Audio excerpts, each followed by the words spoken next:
అందరికీ నమస్కారం. కథ కలవారి కోడలు. ఆ మన్నాడే కోదండంగారు వచ్చారు. అందరూ కూర్చున్నప్పుడు రజితను కొంచెం గట్టిగానే దండించారు. రజితను పెంచుకున్న పరందామయ్య గారికి ఆ తర్వాత కొడుకు పుట్టాడు. అందుకని వ్యాపారంలో దెబ్బతిన్నామనే సాకుతో రజితకు ఆస్తిలో చిల్లిగవ్వ ఇవ్వకపోయినా కోదండంగారు కించిత్తు కూడా బాధపడలేదట.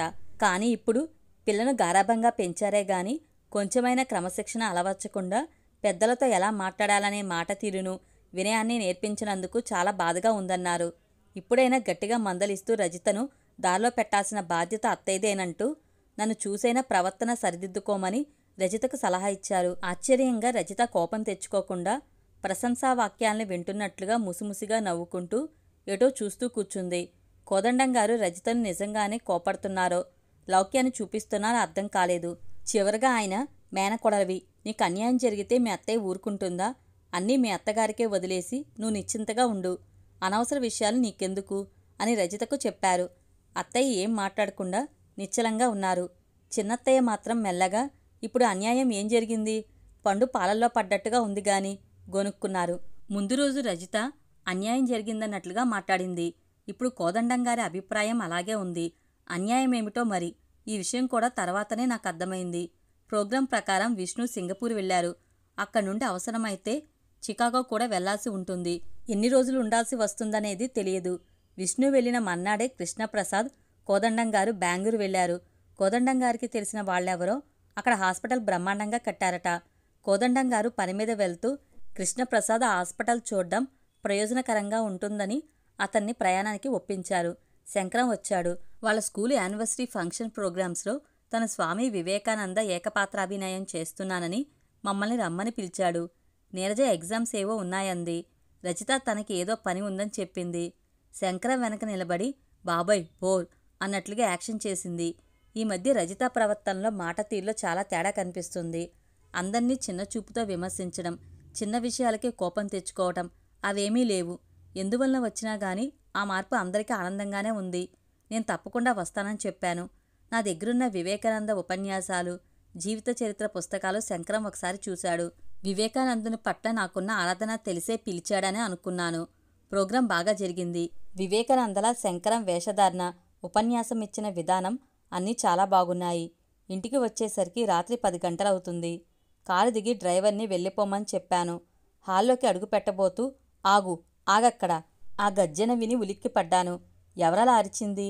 ఆలోచిస్తూ అటు ఇటు చూస్తూనే 2 అడుగులు వేసేసరికి మళ్ళీ అలాగే ఆగు అనే అరుపులాంటి కేకకి కొయ్యబారినట్లుగా నిలబడిపోయాను. చేతిలో నుండి జారిపడిన పర్సును తీసుకున్నాను. ఇంట్లో ఏదో అసహజ వాతావరణం అర్థం కాలేదు. హాల్లో చివరగా అటువైపుకి ముఖం పెట్టి ఎవరో కూర్చుని ఉన్నారు. మెడ వరకు జుట్టు, కాషాయ రంగు పంచె మాత్రమే కట్టుకున్నారు. ఎవరో ఇద్దరు ఇరుపక్కలా ఉండి నెమలీకల విసనకర్రతో మెల్లగా విసురుతున్నారు. అత్తయ్య, చిన్నత్తయ్య అక్కడే నిలబడి ఉన్నారు. రజిత, నీరజ విక్కమొహాలతో కూర్చుని ఉన్నారు. ఇంతలో మళ్ళీ కంగుమంటూ అదే స్వరం. నాకు శాంతి లేదు. అశాంతిగా, ఆవేదనగా శ్రీనిలయం చుట్టూనే పరిభ్రమిస్తున్నాను. అత్తమ్మా, నేనే ఇంటి పెద్ద కోడలనని శపథం చేశావు, మర్చిపోయావా? నేను శ్రీలక్ష్మిని. నా మరణానికి కారణమైన మనిషి మహారాణిలా శ్రీనిలయంలో తిరుగుతుంటే నాకెలా శాంతి లభిస్తుంది? పోవాలి, తక్షణమే వెళ్ళిపోవాలి. అప్పుడే నాకు శాంతి లభిస్తుంది. తెలిసి చేసినా తెలియక చేసినా పాపం పాపమే, అనుభవించాల్సిందే. ఇప్పటికే అనర్థాలు జరిగాయి. ఆరోగ్యం, ఆనందం, ఐశ్వర్యం అన్నీ తరిగిపోతున్నా తెలుసుకోవడం లేదు. నాకు శాంతి లభించకపోతే ఇంకా ఇంకా అనర్థాలు జరుగుతాయి. తక్షణమే పంపించు. అందరూ చలనం లేని బొమ్మల్లా నిలబడి ఉన్నారు. అతనెవరో స్వామీజీ కాబోలు. ఆ మాటలు ఆపాక లేచి నిలబడి ఇటువైపుకి తిరిగారు. కళ్ళు ఎర్రగా చింతనిప్పుల్లా ఉన్నాయి. ఒక్క క్షణం ఒళ్ళు జలధరించింది. కళ్ళు మూసుకుని 1 నిమిషం ఏదో ధ్యానం చేస్తున్నట్లుగా నిలబడి అతను కళ్ళు తెరిచి ఎవరివైపు చూడకుండా ధ్యానముద్రలో ఉన్నట్లుగానే వెళ్ళిపోతుంటే ఆ 2 శిష్యులు వెంబడించారు. ఇదంతా ఏమిటో నాకు అంతుబట్టలేదు. షాక్తో బిగుసుకుపోయినట్లుగా నిలబడిపోయిన నా దగ్గరకు వచ్చి మెల్లని స్వరంతో సంగతేమిటో క్లుప్తంగా వివరించింది నీరజ. ఇప్పుడు వచ్చింది జోగీంద్ర స్వామీజీల పెదనాన్న గురువుగారు. ఆయన ఎక్కడో హిమాలయాల చుట్టుపక్కల ఇంకా ఏ ఊళ్ళలోనూ సంచరిస్తూ ఉంటారు. ఆయనకు దేశమంతా శిష్యులున్నారు. ఏ శిష్యుడికైనా కష్టం వస్తే ఆయన దృష్టికి తెలిసిపోతుంది. కర్మానుసారం అనుభవించక తప్పని పరిస్థితి అయితే ఆయన మౌనంగా ఉండిపోతారు. నివారించగలమని తెలిసినప్పుడు పిలిచినట్లే వచ్చి ఆ సమస్యలను అధిగమించడానికి తగిన సలహాలిచ్చి అంతర్ధానమైనట్లుగా వెళ్ళిపోతారు. చెన్నూరు దగ్గరలో స్వామీజీకి ఆశ్రమం కూడా ఉంది. అప్పుడప్పుడు వచ్చి అక్కడ కొద్ది రోజులు ఉంటుంటారు. ఆయనకి ఈ మధ్య శ్రీనిలయం చుట్టూ అశాంతితో తిరుగుతున్న శ్రీలక్ష్మి ఆత్మ కనిపించిందట. ఏదో చెప్పాలని తప్పిస్తున్న విషయాన్ని గ్రహించి ఇక్కడికి వచ్చారట. ఏదో పూజ చేశారు. ఈ మధ్యలో జరిగిన చాలా విషయాల్ని కంటితో చూసినట్లుగా చెప్పారు. నువ్వు వచ్చే ముందు శ్రీలక్ష్మి ఆత్మను తన పైకి ఆవాహన చేసుకుంటానని ధ్యానంలో కూర్చున్నారు. నీరజ కళ్ళ నుండి కన్నీళ్లు ధారాపాతంగా కారిపోతున్నాయి. దిమ్మెరిపోయినట్లుగా నిలబడిపోయిన నాలోకి కొంచెం చలనం వచ్చింది. నీరజ మాటలు మొద్దుబారిపోయినట్లుగా అయిపోయిన మనసులోకి మెల్లగా ప్రవేశించాయి. పరిస్థితి ఏమిటో అర్థమైంది. ఒక క్షణం అందరి వైపు చూశాను. అందరి వదనాల్లోనూ ఏమవుతుందోననే భయం స్పష్టంగా కనిపించింది. సోఫాలో కూర్చున్న రజిత ఒక కాలు పైన పెట్టుకుని తల ఆనించి వెక్కుతూ మధ్య మధ్యలో నా వైపు అదో రకంగా చూస్తుంది. ఆత్మలనేవి నిజంగా ఉన్నాయా? ఇదంతా నిజమేనా? మనసులోకి వచ్చిన ఈ ప్రశ్నల్ని నెట్టేశాను. అందరిలోనూ కనిపిస్తున్న భయాందోళనలు వెంటనే ఒక నిర్ణయానికి వచ్చేట్లుగా చేశాయి. తక్షణమే బయటకు పంపించమనే మాట కొరడా దెబ్బలా తగులుతుంటే అవమానంతో మనసు బగ్గుమంది. పైకి మా గదికి వెళ్ళి 4 నిమిషాల్లోనే 4 జతలు పెట్టుకుని చిన్న సూట్ కేసుతో తిరిగి హాల్లోకి వచ్చాను. ప్రస్తుతానికి వైజాగ్ వెళ్ళిపోయి విష్ణు వచ్చాక తర్వాత సంగతి ఆలోచించవచ్చనుకున్నాను. నేను బయటకు అడుగులు వేయగానే ముత్యాలు, నీరజ అదేమిటంటూ పరుగున వచ్చారు. నా నిర్ణయం చెప్పాను. నీరజ ఏదో అనబోతుంటే ఏం మాట్లాడొద్దని గట్టిగానే అన్నాను. అంతలోనే ఇంకొక ఆలోచన వచ్చింది. అంత రాత్రివేళ ట్రైన్ ఏదైనా ఉందో లేదో తెలియకుండా స్టేషన్కి వెళ్ళి కూర్చోవడం ఎందుకని ఆ రాత్రికి వెనక్కి ఇంట్లోకి మళ్ళీ అడుగు పెట్టకుండా హౌస్లో ఉండి ఉదయమే వెళ్ళొచ్చని అనుకున్నాను. నా చేతిలోని సూట్ కేసు తీసుకుని ముత్యాలు నాతో పాటు వెనక్కి హౌస్ వైపు వచ్చింది. ఆ రాత్రికి అక్కడే పడుకుంటానని తెలిసి తలుపు తీసి మూలనున్న చీపురుతో గది శుభ్రం చేస్తూ, చిన్నమ్మ, ఆత్మ అలా చెప్తుందా? ఇడ్డూరం కాకపోతే ఏదో గొనుక్కుంటుంది. వరండాలో గోడకి చేరబడి కూర్చున్నాను. మనసు ఇంకా పూర్తిగా విభ్రాంతి నుండి తేరుకోనే లేదు. ఇదేమిటి ఇలా జరిగింది? ఇదంతా నిజమేనా? భ్రమ కాదు కదా అనే ఆలోచనలో ఉండగానే సరిగ్గా అప్పుడు ఒక అద్భుతం జరిగింది. నాలోకి ఓ దివ్యశక్తి ప్రవేశించినట్లుగా. నిజంగా అది అద్భుతమే అనుకోని విచిత్రమే. తెరిచి ఉంచిన కిటికీ నుండి చొచ్చుకు వచ్చిన బాలబానుని కిరణాల గోరువెచ్చని స్పర్శకి మెలకువ వచ్చింది. ఆలోచనలో అర్ధరాత్రి వరకు మెలకువగా ఉండటం వల్లనేమో తొందరగా లేవలేకపోయాను. బద్ధకంగా కళ్ళు విప్పాను. రాత్రి నా మనసును కలవరపరిచిన అలజడి అలలు మటుమాయమై మనసు చాలా ప్రశాంతంగా ఉంది. ఏ నిమిషానికి ఏం జరుగుతుందో తెలియదు కదా అని మళ్ళీ అనుకున్నాను. ఈ ఇంటికి వచ్చిన కొత్తలో ఈ హౌస్ కుటీరంలా ఎంత బావుందో అనుకున్నాను. ఇక్కడే నేను ఓ రాత్రి తలదాచుకోవాల్సి వస్తుందని అప్పుడు ఊహించలేదు. మరి ఎవరైనా విధి కవ్వించే సంఘటనలకు తలవంచాల్సిందే. ఇలాంటి ఆటుపోట్లు కూడా దృఢచిత్తం అవటానికి పనికి వస్తాయి కాబోలు. ముత్యాల్ని లేపితే కళ్ళు నులుముకుంటూ లేచి కూర్చుని ఇప్పుడేటి చెయ్యాలా అంది. ఇంట్లోకి వెళ్దాం పదా అనగానే కళ్ళు పెద్దవి చేసి చూసి నిజంగానేనా అంది. అవుననగానే నవ్వు మొహంతో పదండైతే అంది. ఆ సామి ఏదో చెప్తే మీరెందుకు వినాలా? చిన్నమ్మ చల్లని తల్లి మిమ్మల్ని పంపించమని చెప్తుందా? నమ్మకండని నేను రాత్రే చెప్పానా? హుషారుగా సూట్ కేసు పట్టుకుంది. నిజమే, గది ఊడుస్తున్నంతసేపు రాత్రి ముత్యాలు ఇలా గొనుకుతూనే ఉంది. ఈ మాత్రం తార్కికంగా ఇంట్లో వాళ్ళెవరూ స్పందించలేకపోయారు. ముత్యాలకైతే ఆస్తులు బంధాలు ఏమీ లేవు కాబట్టి అనర్థాలు జరుగుతాయనే భయం కూడా ఉండకపోవటం సహజమని అంటారేమో. మీరు దర్జాగా ముందేపు నుండే రండి, నేనిటు వస్తా అంటూ వంటగది వైపు వెళ్ళింది. నేను లోపలికి వస్తుంటే అమ్మాయి గారొచ్చేశారు అని ముత్యాలు పెద్దగా కేక పెట్టింది. రజిత పరుగులాంటి నడకతో కిందకు దిగివచ్చి ఒక క్షణం నా వైపు విభ్రాంతిగా చూసింది. నేను తిరిగి వస్తానని ఊహించలేదనుకుంటా. కోదండంగారు ఊరి నుండి రాత్రి ఏ వేళప్పుడు వచ్చారో గాని ఆయన కూడా లోపల నుండి వచ్చారు. ఏంటి రాత్రి అంత ఆవేశంగా వెళ్ళి తెల్లారేసరికల్లా తిరిగొచ్చేశావు?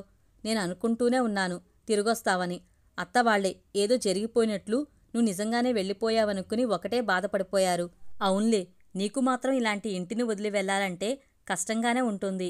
నా వైపు ఇంటివైపు చూపులు తిప్పి వ్యంగ్యంగా అంది రజిత. రజిత, నువ్వు మాట్లాడకు. రాత్రి జరిగింది పొరపాటే. అప్పుడే వచ్చి నిలబడిన అత్తయ్య అన్నారు. రజిత తీవ్రంగా, పెద్దత్త, ఏంటి నీ ఉద్దేశం? ఎవరెలా పోయినా ఏం జరిగినా పర్వాలేదనా? స్వామీజీ చెప్పింది విని కూడా ఇలా అంటున్నావేం అడిగింది. అత్తయ్య స్థిరంగా నిదానంగా, ఏదో జరుగుతుందని అంటే బయట వాళ్ళనైతే పంపిస్తాం గాని ఇంట్లో వాళ్ళం ఎక్కడికి వెళ్తాం? అది పరిష్కారం కాదు అన్నారు. అత్తయ్య వైపు సంభ్రమంగా చూశాను. రజిత కోదండంగారి వైపు చూస్తూ చాలా విసురుగా అంది. ఏం అరిష్టం జరిగినా పర్వాలేదట. పెద్దత్తకిప్పుడు సుజన నెత్తిమీద దేవతైపోయింది. రజిత, ఎందుకలా తొందరపడతావు? పెద్దవాళ్ల విషయాల్లో కల్పించుకోవద్దమ్మా, కోదండంగారు మెత్తగా మందలించారు. నేనెవర్నీ పట్టించుకోకుండా దూరంగా నిలబడి ఆశ్చర్యంగా చూస్తున్న శాంతమ్మతో, నాకు బాగా ఆకలిగా ఉంది. నేను స్నానం చేసి వచ్చేలాగా కొంచెం తొందరగా టిఫిన్ రెడీ చేసి పెడతావా అన్నాను. శాంతమ్మ ఆనందంగా తల ఊపి వెళ్ళిపోయింది. నేను గదిలోకి వచ్చేశాను. సూట్ కేసును నెత్తిమీద పెట్టుకుని ముత్యాల నా వెనకాల గెంతుకుంటూ వచ్చింది. స్నానం చేస్తుంటే చాలా హాయిగా అనిపించింది. ఆ సమయంలో ఒకసారి నా చిన్నప్పుడు నానమ్మ చెప్పిన మాటలు గుర్తుకొచ్చాయి. రోడ్డు మీద జాతకాలు చెప్తానంటూ కేకలు పెడుతూ వెళ్తున్న కోయిదొరలాంటి మనిషిని చూసి పక్కింటి ఆవిడ పిలుద్దామని అంటే నానమ్మ వద్దంది. పిలుద్దామని నేను సరదా పడ్డాను. అప్పుడు నానమ్మ నచ్చచెప్పింది. కొందరు మన విషయాలు ఎలాగో తెలుసుకుని అవన్నీ తామే చెప్పగలుగుతున్నట్లుగా మనకి చెప్తారు. అన్నీ జరిగినవి, ఏం తేడా లేకుండా ఎంత బాగా చెప్పగలిగాడో అని మనకు అతని మీద గురి కుదురుతుంది. తర్వాత ఏవో 4 మంచి మాటలు చెప్పి ఇక మనకు సంక్రమించాల్సిన సిరి సంపదలకు ఏదో శక్తి అడ్డం వస్తుందనో ఇంకేదో అనో చెప్పి నివారణకు పూజలంటాడు. మన నమ్మకాన్ని డబ్బు చేసుకుంటాడు. మనం చేయకపోతే ఆ తర్వాత కాకతాళీయంగా ఏం జరిగినా ఆ కోయిదరి చెప్పనే చెప్పాడు, మనమే వినలేదు అని లేనిపోని భయాలతో సతమతమవుతాం. అందుకని కొందరేమో ఎందుకొచ్చినదనుకుంటూ అతను చెప్పిన పూజలకి, అతనికివ్వాల్సిన దక్షిణలకి వెరవకుండా సిద్ధపడిపోతారు. మనసులో గట్టి నమ్మకం లేకపోయినా సరే ముందే మనం వాళ్ళని పిలవకుండా ఉంటే ఏ బెడదా ఉండదు. నానమ్మ మాటల్లో ఎంత నిజముంది. సరదాకని పిలిచి సంకటం తెచ్చుకున్నట్లవుతుంది. రాత్రి అందరి మొహాల్లోనూ భయాన్ని చూసిన తర్వాత ఏం జరిగినా స్వామీజీ మాటలు వినకపోయామే అనే ఆందోళనకు నేను కారణమవటం ఇష్టం లేకనే బయటకు వచ్చేశాను. ఆవేశంగా వెళ్ళిపోయి శ్రీనిలయాన్ని వదులుకోలేక ఆలోచించుకుని మళ్లీ వచ్చేశానని రజిత ఆరోపిస్తుంది. నవ్వొచ్చింది. దైవఘటనల శ్రీలక్ష్మి నన్ను ఒక అవమానకర పరిస్థితి నుండి తప్పించింది కాబట్టి బ్రతికిపోయాను. నేను డైనింగ్ హాల్ దగ్గరకు రాగానే శాంతమ్మ క్షణం కూడా ఆలస్యం చేయకుండా వేడి పూరీలు, కూర తీసుకొచ్చి పెట్టింది. అక్కడే అంతా ఉన్నారు. కోదండంగారు ఏదో చెప్తున్నారు. నాకు ఒళ్ళంతా వేడిగా ఉంటే జ్వరం వచ్చిందనిపించి అక్కడ ఇబ్బంది పట్టమెందుకని ఒక్కడిని వచ్చేశాను. మనసులో ఏదో కలవరంగా ఉంటే ఏదో అనుకున్నాను. ఇప్పుడు తెలుస్తుంది. ఇక్కడ జరుగుతున్న గొడవలే నాకలా అనిపించిందేమోనని. స్వామీజీ మాటల్ని బావ శిరోధార్యంగా భావిస్తారు. కానీ నాకు మాత్రం మొదటి నుండి నమ్మకం లేదు. కానీ కోదండంగారు మాట్లాడుతుంటే మధ్యలో నేను కల్పించుకున్నాను. ఏకదీక్షగా టిఫిన్ తింటున్న దాన్ని తల ఎత్తి ఆయన వైపు చూస్తూ, బాబాయ్ గారు, మీరు రాత్రి ఉండి ఉంటే నాకు చాలా ధైర్యంగా ఉండేది. స్వామీజీ మాటల్ని నమ్మనవసరం లేదని ఒకళ్ళు కూడా అనలేదు. ఫిర్యాదు చేస్తున్నట్లుగా అన్నాను. ఆయనకేం సమాధానం చెప్పాలో వెంటనే తోచినట్లు లేదు. ఒక నిమిషం నన్నే పరిశీలనగా చూశారు. తర్వాత గట్టిగా నిట్టూర్చారు. బావతో నేను చాలాసార్లు ఈ స్వామీజీలు, ఈ చాదస్తం ఏమిటని వాదించాను. జరిగిన విషయాలన్నీ తోచా తప్పకుండా చెప్పగలిగే మహానుభావుడికి జరగబోయే విషయాలు తెలుస్తాయి. నా సమస్యలను తెలుసుకుని ప్రత్యక్షమైనట్లుగా వచ్చి తన సలహాలతో స్వామీజీ ఒడ్డున పడేశారంటూ బావ చాలాసార్లు గొప్పగా చెప్పాడు గాని నాకే నమ్మకం కుదిరింది కాదు అని అత్తయ్య వైపు తిరిగారు. నిన్న జరిగిన విషయం మాత్రం చాలా విడ్డూరంగా ఉంది మీనాక్షి. ఇన్నాళ్ళు నేనే ఆయన విషయంలో తప్పు అభిప్రాయంతో ఉన్నానేమోననిపిస్తుంది. ఎక్కడో ఉన్న స్వామీజీకి శ్రీనిలయం చుట్టూ కారు మేఘంలా కమ్ముకుంటున్న విపత్తు కనిపించడమేమిటి? ఇక్కడే తిరుగాడుతున్న నా చిట్టి తల్లి శ్రీలక్ష్మి ఆత్మ అశాంతితో అలమటిస్తున్న విషయం తెలియటమేమిటి? చాలా విచిత్రంగా ఉంది. డబ్బు కోసం ఏదో మాయమాటలు చెప్తారంటానికి లేదు. ఆయనెప్పుడూ కానుకగా కూడా పైసా తీసుకోలేదు. ఈ మధ్యకాలంలో ఇక్కడ జరిగిన సంగతులన్నీ కూడా కంటితో చూసినట్లు చెప్పారని రజిత అంటుంది. ఏమిటో నాకు చాలా ఆందోళనగా ఉంది. నిజంగానే ఉపద్రవం ఏదైనా ముంచుకు వస్తుందా అని. స్వామీజీ ఇట్టే వచ్చి అట్టే వెళ్ళిపోయారు. మధ్యలో మనల్ని నట్టేట్లో ముంచినట్లుగా భయపెట్టి వెళ్ళిపోయారే గాని ఆత్మశాంతికి పూజలు గట్రా ఏవో ఉంటాయిగా, అవైనా చెప్పలేదు. చిన్నత్తయ్య నిట్టూరుస్తూ అన్నారు. మనసులో కొంచెం భయంగానే ఉంది కాబోలు. మాటల్లో వెల్లడైంది. చెప్పిన విషయాన్ని వదిలేసి ఇంకా ఏదో చెప్పలేదంటారేం? రజిత చిరాకు పడింది.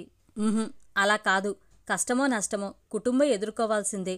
అత్తయ్య ఎవరి వైపు చూడకుండా చాలా నిదానంగా నెమ్మదిగా అన్నారు. అత్తయ్య వైపు నేను చాలా ఇష్టంగా గౌరవంగా చూశాను. చూశావా నాన్న, నేను చెప్పలేదు. ఇప్పుడు పెద్దత్తకి కుటుంబం ఏమైనా పర్వాలేదు. సుజనయే ముఖ్యం. స్వామీజీ మాటలు విన్నాక కూడా. రజిత మాట్లాడుతుంటే కోదండంగారు, ఎందుకలా తొందరపడతావు? పెద్దవాళ్ల మాటల్లో నువ్వెందుకు తలదూర్చడం అంటూ కసురుకున్నారు.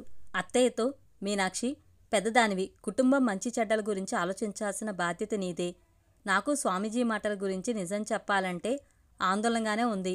భూత భవిష్యత్తు వర్తమానాల్ని చెప్పగలిగిన వ్యక్తి నిజంగా తపస్సంపన్నుడే అయి ఉంటాడు అన్నారు. నిజమే బాబాయ్ గారు, ఆయన సంపన్నుడే, కానీ తపస్సు విషయంలో మాత్రం కాదు. ఆయన మాటల గురించి ఆందోళన పడాల్సిన పనేం లేదు. మీరు నిశ్చింతగా ఉండండి. స్వామీజీ మాటల్లో నిజం ఆవగింజంతైనా లేదు. చిరునవ్వుతో నేను చెప్పిన మాటలకి ఆయన మనసులో బగ్గుమన్నట్లుగా ఉందనే సంగతి ఆయన మొహం చెప్పకనే చెప్పేస్తుంది. నిగ్రహించుకోవడానికి ప్రయత్నం చేశారు.